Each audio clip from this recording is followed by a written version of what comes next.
Hello दोस्तों, नमस्कार। दिव्य माइस team की तरफ से मेरा नाम है आकाश श्रीवास्तव। तारीख है आज 12 अक्टूबर 2022 और हम बात कर रहे हैं द हिंदू के डेली एडिटोरियल एनालिसिस को आसान भाषा में समझने के। इसका फ्री पीडीएफ और दूसरे वैल्यू एडेड मटेरियल आपको हमारे टेलीग्राम ग्रुप में मिल जाएगा, लिंक डिस्क्रिप्शन में दिया हुआ है। आगे बढ़ने से पहले चैनल को लाइक, शेयर और सब्सक्राइब करना ना भूलें, जिससे क्वालिटी कंटेंट हम अब तक लाते रहें। आज द हिंदू के दो एडिटोरियल आर्टिकल को डिस्कस किया जाएगा। आज का जो पहला आर्टिकल है वो रहेगा solutions by the people for the people, और दूसरा आर्टिकल में बात होगी blaming technology for deaths by societies misguided. One by one दोनों ही एडिटोरियल आर्टिकल के क्रक्स को सरल भाषा में समझने का प्रयास करेंगे। जो भी हिंदी अनुवाद है उसमें गूगल ट्रांसलेशन का इस्तेमाल किया गया। ऐसे में शब्दार्थ और भावार्थ की भिन्नता को कमेंट बॉक्स में जरूर इंगित कीजिएगा। आज का जो पहला आर्टिकल है वो है solutions by the people for the people, लोगों द्वारा लोगों के लिए समाधान। Policy making at all level has to become more inclusive and less dominated by the powerful and the wealthy, while a paradigm shift is needed in problem solving at global and national levels. सभी स्तरों पर नीति निर्माण को अधिक समावेशी और शक्तिशाली और अमीरों के कम वर्चस्व वाला बनाना होगा, जबकि वैश्विक और राष्ट्रीय स्तर पर समस्याओं को सुलझाने में पैराडाइम बदलाव की आवश्यकता है। आर्टिकल की शुरुआत हो रही है दो इकोनॉमिक थॉट को लेकर। एक तरफ केनिशियन इकोनॉमी की बात कही जा रही है, जहां पर बाजार को ज़्यादा महत्व मिलता है। दूसरी तरफ फ्रेडमैन इकोनॉमी की बात कही जा रही है, जहां पर वेलफेयर इकोनॉमी की बात ज़्यादा होती है और जो सरकार है उसके महत्व को ज़्यादा समझा जाता है जब बाजार की बात आती है। और इसके बिल्कुल विपरीत केंशियन रहता है, जहां पर वो न्यूनतम सरकारी हस्तक्षेप की बात कहता है और इनविजिबल हैंड जो डिमांड एंड सप्लाई द्वारा कंट्रोल होते हैं उसकी बात कहता है। लेकिन दोनों ही इकोनॉमी के मूल में होते हैं कि जब ग्रोथ को नापने की बात आती है तो जीडीपी जैसे जो आंकड़े मिलते हैं इनके महत्व को दोनों ही विचारधारा में सम्मान मिलता है। हालांकि चूंकि जब जीडीपी की बात होती है तो महज हम बात करते हैं आर्थिक परिदृश्य की कि मान लीजिए दो कंट्री है ए बी, एक की जीडीपी 10 मान लेते हैं और एक की जीडीपी 6 मान लेते हैं। तो अगर हम आंकड़ों के तौर पर जाते हैं तो जो 10 जीडीपी वाला है ये हमको ज़्यादा मजबूत नज़र आता है और 6 जीडीपी वाला हमको कम मजबूत नज़र आता है। लेकिन ये सिर्फ एक ही पैमाना होता है। यहाँ पर सिर्फ और सिर्फ आर्थिक पैमाने की बात हो रही है। इसमें नहीं ह्यूमन डेवलपमेंट की बात कही जा रही है, नहीं हैप्पी इंडेक्स की बात कही जा रही है, नहीं कितना प्रोग्रेसिव समाज है उसकी बात कही जा रही है। तो ये सिर्फ और सिर्फ महज ग्रोथ की बात करता है, न कि डेवलपमेंट की। ग्रोथ और डेवलपमेंट में बहुत ज़्यादा अंतर होता है और इसको हम कभी इत्मीनान से समझेंगे। क्लब ऑफ रोम 1972 में इस बात की कॉल देता है, जहां पर वो महज जीडीपी पर निर्भर रहने से आगे बढ़ने की बात कहता है कि बेसिकली जब इकोनॉमी ग्रोथ की जब हम बात करेंगे तो वहाँ पर हमको नेचुरल एनवायरनमेंट जो है उसको भी ध्यान में रखना होगा। क्योंकि अगर सिर्फ हम महज नीरस इकोनॉमिक आंकड़ों के पीछे भागते रहेंगे तो जो पृथ्वी है उसका दोहन अंधाधुंध होता रहेगा और अंतोगत्वा हम as a society, as a mankind विफल ही साबित होंगे।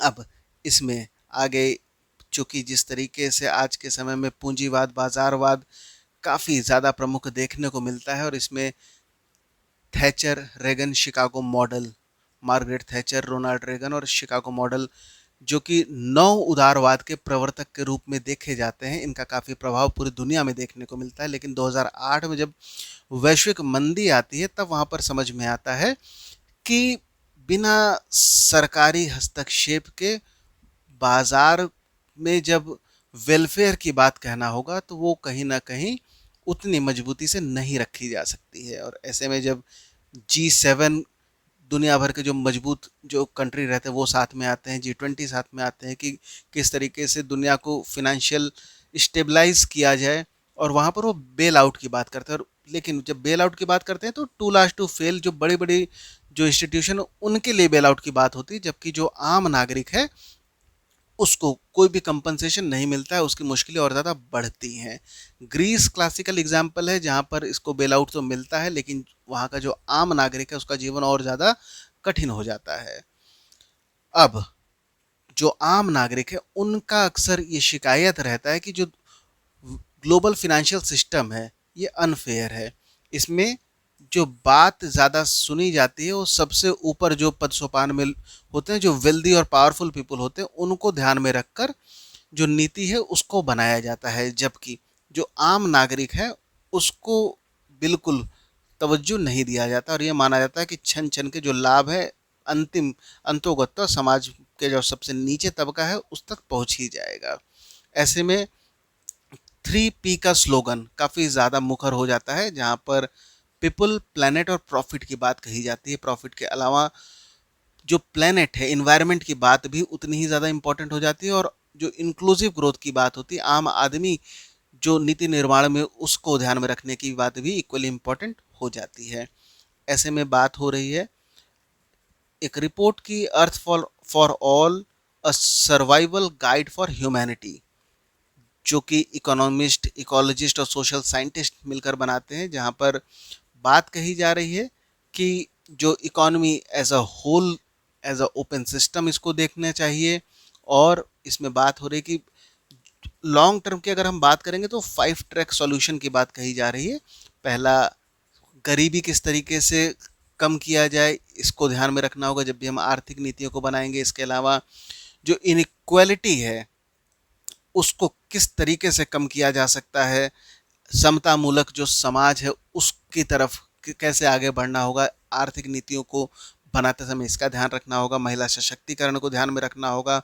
वैश्विक खाद्यान्न जो तंत्र है उसको और ज़्यादा सुलभ और मजबूत बनाना होगा। इसके अलावा मनुष्य और जो पारिस्थितिकी तंत्र है उसके बीच में स्वस्थ संबंध कैसे स्थापित हो, इसको भी नीति निर्माण में ध्यान रखना होगा। और इसके अलावा स्वच्छ ऊर्जा, इसका भी बराबर से ध्यान रखना होगा। और अगर इस तरीके से हम अब जो पॉलिसी बनाते हैं आर्थिक परिदृश्य की और हम आगे बढ़ते हैं इन पांचों जो पैरामीटर हैं उसको ध्यान में रखते हैं, तो निश्चित तौर पर जो भी पॉलिसी आएगी वो बेहतर पॉलिसी रहेगी और आने वाली जो पीढ़ी है उनको हम आज से बेहतर जो भी समाज, सिस्टम, सब कुछ बेहतर उन तक हम पहुंचा पाएंगे।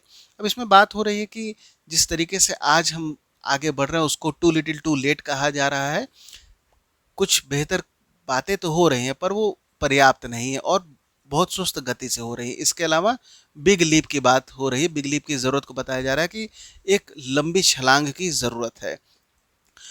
इसमें कहा जा रहा है कि जिस तरीके से जब लंबी छलांग की बात करते हैं तो वहाँ पर बेसिकली इन्हीं सॉल्यूशन की बात कही जा रही है कि किस तरीके से जो समाज में इनइक्वालिटी है उसको कम किया जाए, जो इकोनॉमिक वेल्थ और सोशल पावर है इसके इक्विटेबल डिस्ट्रीब्यूशन पर ज़्यादा ध्यान दिया जाए। और आज दुनिया भर में देखा जा रहा है सामाजिक तनाव काफ़ी ज़्यादा बढ़ रहा है और ऐसे में अगर आम आदमी को ये मौका मिल जाता है कि जब कोई भी जो नीति बनती है उसको दो पैमाने पर वो माप सके। पहला, उससे जो सामाजिक तनाव है वो कितना बढ़ अथवा घट रहा है, अथवा जो एवरेज वेल बीइंग है उसके पैमाने पर भी नीतियों को नापा जा सके। और यदि इस पैमाने पर नाप कर नीतियां आगे बढ़ती तो निश्चित तौर पर वो ज़्यादा स्वस्थ और बेहतर नीति होंगी। और अगर ऐसा नहीं हो पाता है तो जिस तरीके से सामाजिक तनाव बढ़ रहा है एक कुचक्र स्थापित हो जाएगा जहां पर जो ट्रस्ट है वो डिक्लाइन करता जाएगा और इससे राजनीतिक तौर पर डिस्टेबलाइजेशन होगा। जो आर्थिक तौर पर रुकावट आ जाएगी उसके ग्रोथ में और साथ साथ में ओवरऑल जो सोसाइटी एज अ होल वो जाकर लॉन्ग टर्म में कोलैप्स कर जाएगी। पैंडेमिक रिस्क बढ़ जाएगा, क्लाइमेट चेंज और इकोलॉजिकल चैलेंज ये काफ़ी गंभीर और नज़र आ जाएंगे। भारत जिस तरीके से G20 को होस्ट करने वाला है और आज का समय जो कि काफ़ी ज़्यादा तनावपूर्ण चल रहा है, वैश्विक जो संस्थाएं हैं उनके प्रति लोगों का विश्वास काफ़ी कम हो उठा है और ऐसे में बहुत सारे ऐसे देश हैं जो कि इनका जब समाधान की बात हो रही है उसको पाने में वो असमर्थ नज़र आ रहे हैं। यूएस और यूरोप जैसे मजबूत देश भी इस संकट से गुजर रहे हैं। कई देशों में जो ऑथोरिटेरियन गवर्नमेंट होती है वो अब सत्ता में आ रही है और चूंकि जब समाधान की बात करते हैं तो जो आम आदमी है उनकी आवाज़ को जब तक केंद्र में नहीं रखा जाएगा तब तक सारे समाधान बेईमाने ही साबित होते जाएंगे, क्योंकि जो लोग हैं वो महज एक संख्या नहीं होते हैं, महज एक रिसोर्स नहीं होते हैं इकोनॉमी को आगे बढ़ाने के लिए, बल्कि जो नीति निर्माता है उनको ध्यान रखना चाहिए कि जो भी नीति बने वो अधिक समावेशी हो, साथ ही साथ में वो समता मूलक नीति आगे बढ़े।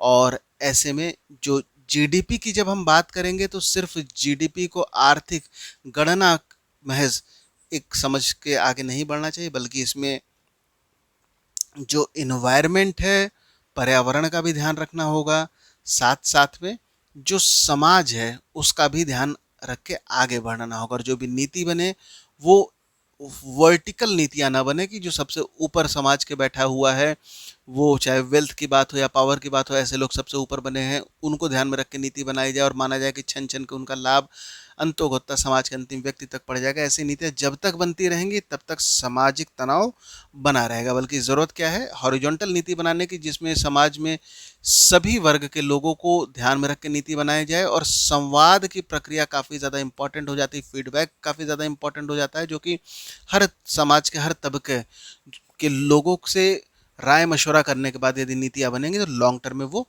बेहतर नज़र आएंगी। अगले आर्टिकल में बात होगी blaming technology for deaths by societies misguided. आत्महत्या से होने वाली मौतों के लिए प्रौद्योगिकी को दोषी ठहराना गुमराह करने वाला है।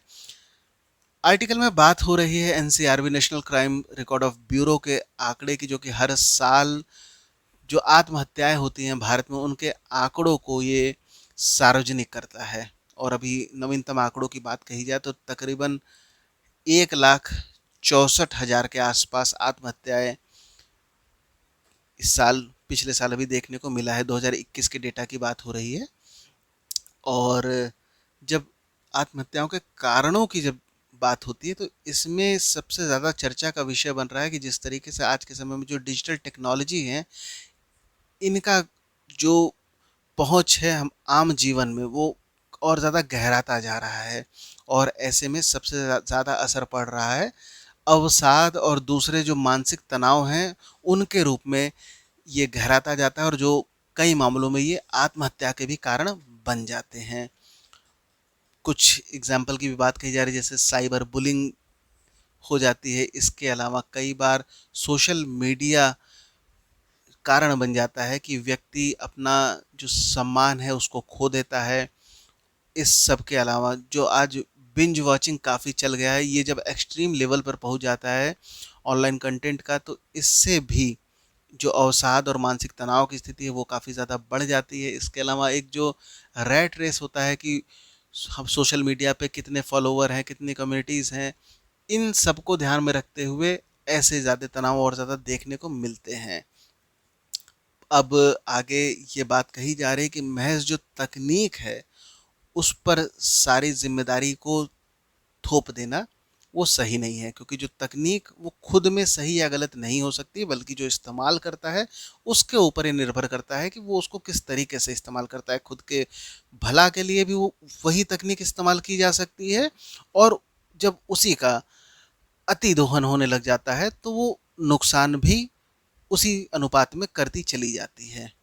और चूंकि जो टेक्नोलॉजी होती, तकनीक होती है, उसका मेंटल हेल्थ कंडीशन और ऐसा जिससे कि आत्महत्या की स्थिति पैदा हो जाए, उसमें कोई भी डायरेक्ट रोल नहीं होता है। और अब इसमें आगे कुछ केसेस की भी बात कही गई जा रही है, जिस तरीके से जो साइबर बुलिंग है इसको बेसिकली ध्यान में रख के US national institute of health in US, इसके द्वारा एक स्टडी हुई थी जहां पर माना गया था कि जिन पर कुछ लोगों पर जिन साइबर बुलिंग होती तो ऐसे लोगों में जो सुसाइड जैसी जो प्रवृत्ति है वो 4 गुना ज़्यादा बढ़ जाती है। तो ऐसे में लगता है कि हाँ, साइबर बुलिंग मतलब जो तकनीक है वो मृत्यु का कारण बढ़ता है, बनता है। पर ये बिल्कुल अंतिम सत्य नहीं है, क्योंकि इस सिक्के का दूसरा पहलू ये भी है कि यदि जब साइबर बुलिंग, इसमें मृत्यु कितनी होती है, 4 गुना बढ़ जाती है, 4x टाइम बढ़ जाती है। पर साधारण तौर पर भी अगर बुलिंग होती है तो उसमें भी जो मृत्यु या आत्महत्या जैसे मामले की संभावना इसमें भी 4 गुना बढ़ जाती है। यहाँ पर साइबर का कोई भी रोल नहीं होता। यहाँ पर वर्बल बुलिंग हो सकती है, कोई व्यक्ति डायरेक्ट किसी को धमकी दे सकता है अथवा इस तरीके से, तो यहाँ पर भी उतने ही पैमाने पर जो आत्महत्या जैसी प्रवृत्ति देखने को मिल सकती है। तो इससे इस निष्कर्ष पर पहुंचा जा रहा है कि जो तकनीक है उसका रोल जो आत्महत्या है उसमें सीधे तौर पर नहीं हो सकता है। आगे तमिलनाडु के केस की बात कही जा रही है, जहां पर कुछ न्यूज़ रिपोर्ट आती है जो लगातार बहुत से मामले जो सुसाइड जो आत्महत्या के वहाँ पर होते हैं उसको बेसिकली जो गेमिंग आजकल काफ़ी ज़्यादा प्रिवलेंट चल गया है, तो गेमिंग एडिक्शन से उसको जोड़कर देखा जाता है, जैसे ऑनलाइन रमी गेम या दूसरे जहाँ पर पैसे दांव पर लगते हैं ऐसे गेमों से। और इस पर त्वरित कार्रवाई करते हुए तमिलनाडु सरकार एक अध्यादेश लाती है और ज़्यादातर जो ऑनलाइन गेम होते हैं जो पैसे लगाकर खेले जाते हैं, रमी और पोकर उसमें शामिल हैं, इनको बैन कर दिया जाता है। आर्टिकल में ये बात कही जा रही है कि जो भी तमिलनाडु सरकार द्वारा एक कार्रवाई की गई है, काफ़ी जल्दबाजी में करी हुई कार्रवाई लगती है, क्योंकि कोई भी ऐसी प्रॉपर स्टडी नहीं है जो कि ये सिद्ध कर सके कि जो ऑनलाइन गेम है और जो सुसाइड है इनमें कोई भी डायरेक्ट लिंक स्थापित होता है। इवन कई जो एक्सपर्ट रिसर्चिंग जो सुसाइड पर रिसर्च कर रहे हैं उसके एक्सपर्ट भी ये मानते हैं कि जो तमिलनाडु सरकार है उसके पास जो डेटा है वो खुद में ही पर्याप्त नहीं, अपर्याप्त डेटा है जो कि कोई एक संबंध सीधा सीधा स्थापित कर सके सुसाइड और जो ऑनलाइन गेम होता है उनके बीच में।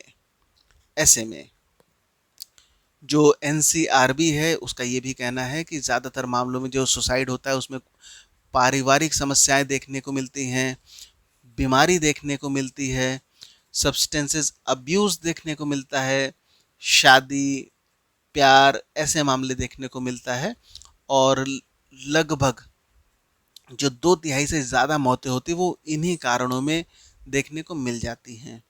और ऐसे में ज़रूरत है समाज को और बेहतर तरीके से जागरूक करने की और ज़्यादा संजीदा बनाने की, कि जो मेंटल हेल्थ है उसके प्रति सतर्क कैसे रहा जा सके, जिससे कि जो आत्महत्या जैसी प्रवृत्ति है उसको कम किया जा सके और जो जान है उसको बचाया जा सके।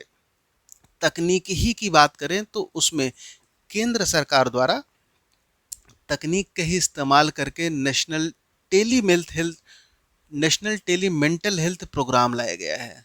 देखिए तकनीक का ही इस्तेमाल हो रहा है सकारात्मक रूप में। यहाँ पर क्या किया जा रहा है कि फ्री 24 घंटे मेंटल हेल्थ इंटरवेंशन जो दूर दराज के क्षेत्र हैं वहाँ पर दिया जाएगा, जिससे कि जो आत्महत्या जैसी प्रवृत्ति है उस पर नकेल कसी जा सके, उसको कम किया जा सके, साथ साथ में जो व्यक्ति है उसको अवसाद से निकाला जा सके। और इसके रूप में जो केंद्र सरकार है वो तकनीक का सकारात्मक इस्तेमाल करती है। तो ऐसे में निश्चित तौर पर जो तकनीक है वो, इसको नहीं हम एक दोषारोपण इस पे कर सकते हैं कि तकनीक ही सब चीज़ का जड़ है कि जिससे मृत्यु हो रही है, और नहीं हम इसको एक समाधान के रूप में देख सकते हैं कि तकनीक के बल पर ही हम सबसे बाहर निकल सकते हैं। बेसिकली तकनीक का उपयोग सकारात्मक अथवा नकारात्मक हो ये व्यक्ति पर भी निर्भर करता है। और इसके अलावा जब बात आती है आत्महत्या जैसी प्रवृत्तियों की तो उसमें जो परिवार है, फैमिली का रोल होता है वो काफ़ी इम्पोर्टेंट हो जाता है, सोसाइटी का रोल काफ़ी इम्पोर्टेंट हो जाता है, जो पीयर्स होते हैं, फ्रेंड सर्किल होता है उसका रोल काफ़ी इम्पोर्टेंट हो जाता है, पॉजिटिवली भी और नेगेटिवली भी। इस बात का ध्यान रखना चाहिए। आज के हिंदू के आर्टिकल में इतना ही। अंत तक बने रहने के लिए धन्यवाद।